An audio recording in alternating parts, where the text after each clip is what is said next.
Hello students, आज हम आपको परमाणु संरचना वाले चैप्टर से क्वांटम संख्याओं को बताएंगे कि क्वांटम संख्याएं क्या होती हैं, इन क्वांटम संख्याओं को किस प्रकार निकाला जाता है, इससे रिलेटेड किस प्रकार के क्वेश्चन बनते हैं। तो ये सारे आपको नॉलेज हम इस क्वांटम संख्याओं से रिलेटेड वीडियो में देंगे आपको। सबसे पहली बात यही आती है कि क्वांटम संख्याएं किससे कहते हैं। तो यदि हम किसी इलेक्ट्रॉन के बारे में बात करें तो इलेक्ट्रॉन के बारे में बात करने पर हमें चार चीजों का ज्ञान होता है। एक तो ये ज्ञान होता है हमें कि इलेक्ट्रॉन किस कोष में है, अर्थात पहली कोष है कि दूसरी है कि तीसरी है कि चौथी कोष है। K L M N O P Q में से कौन सी कोष है, इन्हें के बोलते हैं, एल एम टोटल। दूसरी बात ये कि ये भी हमें इलेक्ट्रॉन के बारे में पता चलता है कि इलेक्ट्रॉन की उपकोष क्या है। उपकोष में आपके चार उपकोष आते हैं, एस पी डी एफ। इसकी उपकोष कौन कौन सी होती हैं? एस होता है, पी होता है, डी होता है, एफ होता है। उपकोष के बाद कक्षक आते हैं। कक्षक, क्योंकि प्रत्येक उपकोष के पास निश्चित कक्षक होते हैं जिनकी आकृति तथा आकार समान होते हैं। जैसे ऐसे उपकोष के कक्षक होंगे, उनकी आपस में समान, एस के एक ही होता है, गोल होते हैं, स्फेरिकल होते हैं। पी कक्षक के पास 3 कक्षक होते हैं और डी उपकोष के पास 5 होते हैं। एफ उपकोष के पास 7 कक्षक होते हैं। तो इनके जो कक्षक होते हैं, एस के पास 1 होता है, पी के पास 3 कक्षक होते हैं, डी के पास 5 होते हैं, 5 कक्षक होते हैं, और एफ के पास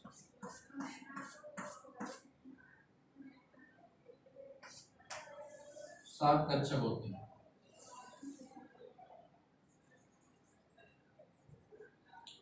3 और 3 6 7। एफ के पास 7 कक्षक होते हैं। एस के पास 1, पी के पास 1, डी के पास 5, एफ के पास 7 कक्षक होते हैं। तो यहाँ पे हमें दूसरी बात ये, इलेक्ट्रॉन का चक्कर भी होता है। इलेक्ट्रॉन क्लॉकवाइज डायरेक्शन में मूवमेंट कर रहा है या एंटी क्लॉकवाइज डायरेक्शन में, तो उसका चक्कर क्या होता है, क्लॉकवाइज है या एंटी क्लॉकवाइज है। तो इन चार चीजों का ज्ञान जो होता है क्वांटम संख्याओं के द्वारा कराया जाता है, लेकिन यहाँ पे नंबर प्रयुक्त होते हैं। अतः हम कह सकते हैं कि क्वांटम संख्याएं वे संख्याएं होती हैं जो इलेक्ट्रॉन की सही स्थिति जानने के लिए प्रयुक्त की जाती है। क्वांटम संख्याएं वे संख्याएं होती हैं जो इलेक्ट्रॉन की एग्जैक्ट पोजीशन सही स्थिति जानने के लिए प्रयुक्त की जाती हैं, क्वांटम संख्याएं कहलाती हैं। अर्थात इलेक्ट्रॉन किस कोष में है, किस उपकोष में है, उसका कक्षक क्या है, उसका चक्कर क्या है, इनके लिए जो नंबर प्रयुक्त किए जाते हैं वो क्वांटम संख्याएं कहलाती हैं। इसी आधार पर क्वांटम संख्याएं आपकी 4 प्रकार की होती है। क्वांटम संख्याओं के जो प्रकार है वो 4 प्रकार के होते हैं। एक आपका तो है मुख्य क्वांटम संख्या।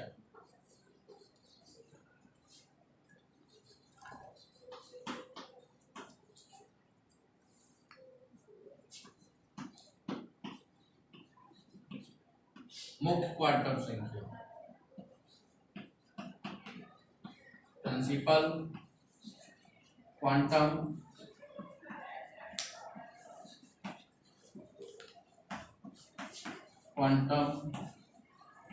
नंबर्स।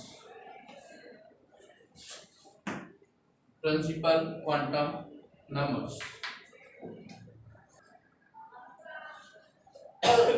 मुख्य क्वांटम संख्या, मुख्य क्वांटम संख्या यह बताती है कि इलेक्ट्रॉन किस कोष में है, इलेक्ट्रॉन का कोष क्या है, अर्थात इलेक्ट्रॉन के ऊर्जा स्तर को व्यक्त करती है। इलेक्ट्रॉन के ऊर्जा स्तर को व्यक्त करती है। मुख्य क्वांटम संख्या को स्मॉल n से प्रदर्शित करते हैं। स्मॉल n से रिप्रेजेंट कर देंगे, प्रदर्शित करते हैं। और इसके मान जो होते हैं 1 2 3 4, इनके मान जो होते हैं 1 2 3 4 डॉट डॉट डॉट 5 6 7 इस तरह से होते हैं। तो ये मुख्य क्वांटम संख्या होती है इलेक्ट्रॉन के ऊर्जा स्तर को व्यक्त करने। नेक्स्ट आपकी आती है द्विगांशी क्वांटम संख्या।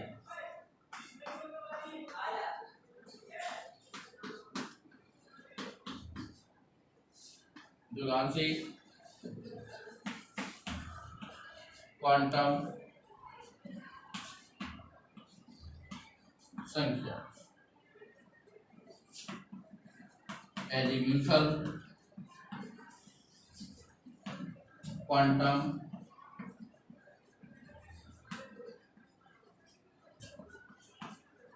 Number, azimuthal quantum number. यह क्वांटम संख्या यह बताती है कि इलेक्ट्रॉन किस उपकोष में है, इलेक्ट्रॉन का उपकोष क्या है।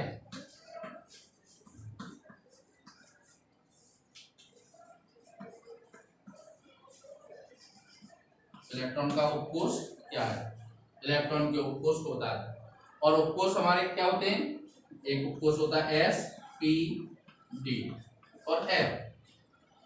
s p d f में से किस उपकोष में है उसे द्विगांशी क्वांटम संख्या बताती है, अर्थात इलेक्ट्रॉन के कोणीय संवेग को व्यक्त करती है।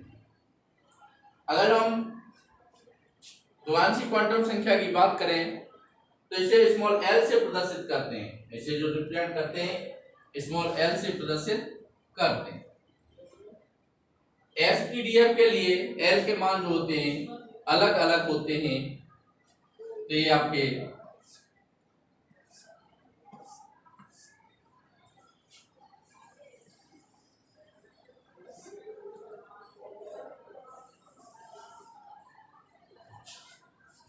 L के मान,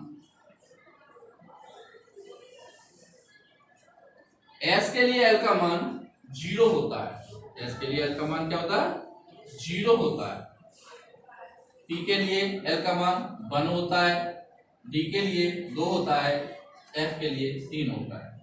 तो कोष SPDF और L के मान जो होते हैं S के लिए 0 होता है, P के लिए 1 होता है, D के लिए 2 होता है, F के लिए 3 होता है। इस प्रकार से इनके मान होते हैं, जिसे द्विगांशी क्वांटम संख्या कहते हैं। थर्ड आपकी होती है चुंबकीय क्वांटम संख्या।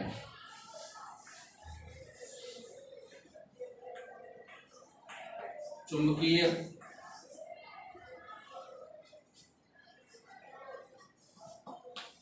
Quantum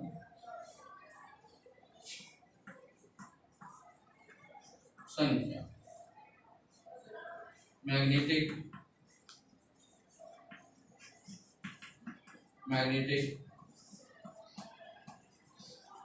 quantum number. चुंबकीय क्वांटम संख्या, यह क्वांटम संख्या यह बताती है कि इलेक्ट्रॉन का कक्षक क्या है, यानी प्रत्येक कक्षक के लिए क्वांटम संख्याओं के अलग अलग मान होते हैं। तो एक कक्षक के बारे में बताते हैं कि इलेक्ट्रॉन किस कक्षक में है, उसके बारे में ज्ञान देती है। चुंबकीय क्वांटम संख्या को स्मॉल m से प्रदर्शित करते हैं, इसे स्मॉल m से प्रदर्शित करते हैं। और चुंबकीय क्वांटम संख्याओं के जो मान होते हैं -L से 0 सहित +L तक होते हैं। इसके जो मान है -L dot dot dot 0 dot dot dot +L तक होते। जैसे मान लीजिए L का मान 0 है, L का मान क्या है 0, L बराबर 0 है तो M का मान भी क्या होगा 0, और S उपकोष में एक कक्षक होता है, उसके लिए M का मान हो गया 0। इसी प्रकार से यदि L बराबर 1 है, L बराबर 1 तो ये -1 0 +1, तो M के मान आपके हो जाएंगे -1 0 +1, क्योंकि P के लिए होता है ये और P में 3 ही कक्षक पाए जाते हैं, इस प्रकार से ये P। अगर हम L बराबर 2 के लिए बात करें, -2 -1 0 +1 +2 होगा। L बराबर 3 के लिए -3 -2 -1 0 +1 +2 +3 होगा। नेक्स्ट आपकी क्वांटम संख्या है चक्रण क्वांटम संख्या। चक्रण क्वांटम संख्या, स्पिन क्वांटम नंबर। इलेक्ट्रॉन का चक्कर बताने के लिए, अर्थात इलेक्ट्रॉन जो है क्लॉकवाइज दिशा में गति कर रहा है या एंटी क्लॉकवाइज दिशा में गति कर रहा है, उसके लिए जो नंबर प्रयुक्त किए जाते हैं उन्हें चक्कर क्वांटम संख्या कहते हैं। इसे स्मॉल s से प्रदर्शित करते हैं। अगर जो इलेक्ट्रॉन की डायरेक्शन क्लॉकवाइज डायरेक्शन है तो इसके लिए +1/2 क्वांटम संख्या का प्रयोग, और यदि इलेक्ट्रॉन की डायरेक्शन एंटी क्लॉकवाइज दिशा में है तो इसके लिए -1/2 का प्रयोग करते हैं।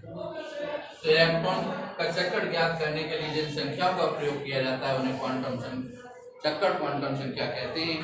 इन्हें स्मॉल s से प्रदर्शित करते हैं। क्लॉकवाइज दिशा में +1/2 का प्रयोग करते हैं और एंटी क्लॉकवाइज दिशा में -1/2 का प्रयोग करते हैं। इस प्रकार से ये चक्कर क्वांटम संख्याएं कहलाती हैं। अब सवाल आता है कि क्वांटम संख्याओं को किस प्रकार से ज्ञात किया जाए। इसके लिए हमें थोड़ा सा ये पता होना चाहिए कि किस कोष में कौन कौन से उपकोष पाए जाते हैं। अगर हम कोष की बात करें, कोष, उपकोष, अगर पहली उपकोष है तो इसे K से भी प्रदर्शित करते हैं और इसमें केवल S उपकोष पाया जाता है। दूसरी कोष है, इसमें 2 उपकोष पाए जाते हैं, S और P। तीसरी है, इसमें 3 उपकोष पाए जाते हैं, S P D। चौथे में S P D F। पांचवें में S P D F। छठवें में S और P और D। सातवें में S और P। तो हमें ये पता होना चाहिए कि पहली कोष में कौन सा उपकोष आ रहा है, दूसरी कोष में कौन से उपकोष आ रहे हैं, तीसरी कोष में कौन कौन से उपकोष आ रहे हैं, चौथी कोष में कौन कौन से उपकोष आ रहे हैं, पांचवी में कौन से आ रहे हैं, छह में कौन से आ रहे हैं, सात में कौन से आ रहे हैं। अब सवाल यह किया जाता है कि n का मान दे दिया और आपसे पूछ लिया कि सभी क्वांटम संख्याओं के मान बताएं।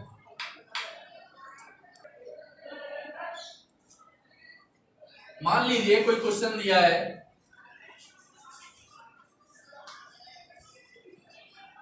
n बराबर 1 के लिए सभी क्वांटम संख्याओं के मान लिखिए।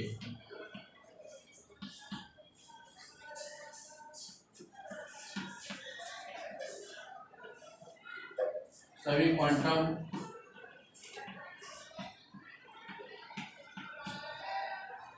संख्याओं के मान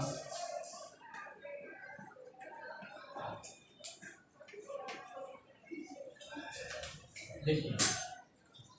n बराबर 1 के लिए सभी क्वांटम संख्याओं के मान लिखिए। सॉल्यूशन,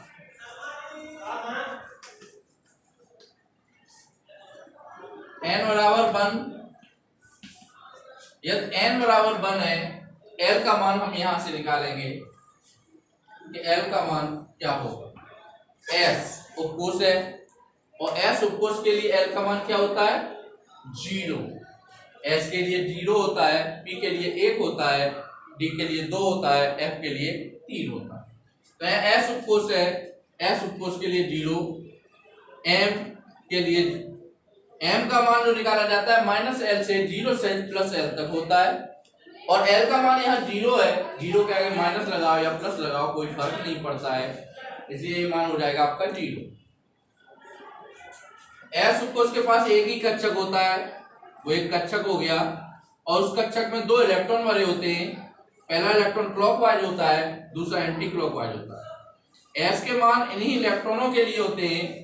अगर वो क्लॉकवाइज डायरेक्शन में है तो उसके लिए 1/2 1/2 का प्रयोग करेंगे, दूसरे के लिए -1/2 -1/2 का प्रयोग करेंगे। इस प्रकार से इसकी ये क्वांटम संख्याएं लिख जाती हैं। नेक्स्ट क्वेश्चन है n बराबर 2 के लिए सभी क्वांटम संख्याओं के मान लिखो। तो n बराबर 2 के लिए सभी क्वांटम संख्याओं के मान लिखेंगे तो हमें 4 ही क्वांटम संख्याएं होती हैं। हमारी मुख्य क्वांटम संख्या को स्मॉल n से प्रदर्शित करते हैं, वो दी गई है। द्विघांसी क्वांटम संख्या स्मॉल n निकालनी है, चुंबकीय क्वांटम संख्या m निकालनी है, चक्कर क्वांटम संख्या में निकालनी है। तो अगर हम इसका सॉल्यूशन करेंगे तो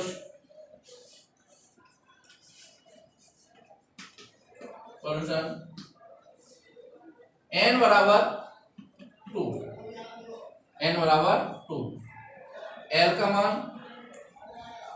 मान हमें यहाँ देखना पड़ेगा कि n का मान 2 है, तो इसमें कौन कौन से उपकोष आ रहे हैं। तो यहाँ एक s उपकोष आ रहा है, एक p उपकोष आ रहा है। तो s के लिए l का मान 0 होता है और p के लिए 1 होता है। m के मान निकालेंगे तो ये 0 है, उसके आगे माइनस लगाओ या प्लस लगाओ, क्योंकि m के मान निकालने के लिए फॉर्मूला होता है -l से 0 से प्लस l तक। तो यहाँ ये 0 ही रहेगा, ये -1 0 प्लस 1 हो जाएगा। यहाँ पे एक ही कक्षक होता है s पे, लेकिन p के पास 3 कक्षक होते हैं और तीनों कक्षक का ये अलग अलग मान हो गए। इस वाले कक्षक के लिए -1, इस वाले कक्षक के लिए 0, इसके लिए +1। और प्रत्येक कक्षक में 2-2 इलेक्ट्रॉन आते हैं, इसलिए पहला इलेक्ट्रॉन क्लॉकवाइज, दूसरा एंटी क्लॉकवाइज, तीसरा, चौथा, पांचवा, छठवां, सातवां, 8। क्लॉकवाइज डायरेक्शन में +1/2, एंटी क्लॉकवाइज -1/2, +1/2, -1/2, +1/2, -1/2, +1/2, -1/2। इस प्रकार से ये मान निकल आते हैं। नेक्स्ट क्वेश्चन है आपका n बराबर 3 के लिए सभी क्वांटम संख्याओं के मान लिखिए। तो सभी क्वांटम संख्याओं के लिखें, या यहाँ पे ये लिखा होता कि l m s के मान लिखिए, तब भी आपका यही होता। क्यों? क्योंकि 4 प्रकार की क्वांटम संख्या होती है। मुख्य क्वांटम संख्या दी हुई है, द्विघांसी क्वांटम संख्या, चुंबकीय क्वांटम संख्या और चक्कर क्वांटम संख्या पूछी जाती है। तो इन ऐसे सवालों के लिए सबसे पहले हम n बराबर लिख लें जो दिया गया है, n बराबर 3, n बराबर 3 है, तो n बराबर 3 हो गया। s के लिए क्या है 0, p के लिए 1, d के लिए 2। तो s के लिए l का मान क्या होगा 0, p के लिए 1 और d के लिए 2। तो इस प्रकार से इनके मान हो जाते हैं। इसे थोड़ा सा दूर लिख लें। अब m के मान निकालेंगे, तो m के मान निकालने के लिए जो फॉर्मूला यूज करते हैं -l से 0 से +l तक का यूज करते हैं। तो यहाँ पे हम 0 के लिए निकालेंगे तो 0 ही रहेगा, क्योंकि इसके आगे प्लस या माइनस कुछ भी लगा, संख्या को कोई फर्क नहीं पड़ेगा। देखिए इस पे पड़ेगा, तो इसे -1 0 +1, इसी प्रकार से -2 -1 0 +1 +2। इस प्रकार से ये s के पास एक ही कक्षक होता है, उसके लिए और p के पास 3 कक्षक होते हैं, तीनों कक्षक के मान हो गए, और d के पास 5 कक्षक होते हैं, ये पांचों कक्षक के अलग अलग मान हो गए।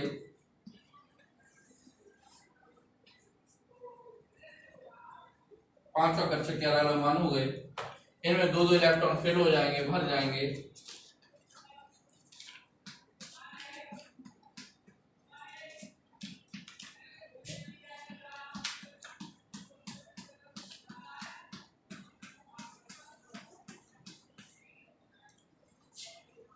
एस के मान, अगर इलेक्ट्रॉन क्लॉकवाइज दिशा में तो इसके लिए +1/2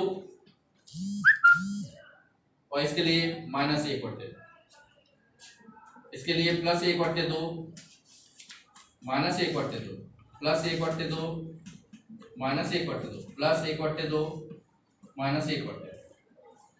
इसी प्रकार से इसके मान हो जाएंगे, क्लॉकवाइज दिशा में है +1/2, नीचे को है एंटी क्लॉकवाइज डायरेक्शन में -1/2 +1/2 -1/2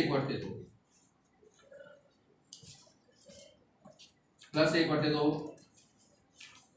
-1/2 +1/2 -1/2 +1/2 -1/2। इस प्रकार से n बराबर 3 के लिए सभी क्वांटम संख्या का मान निकला है।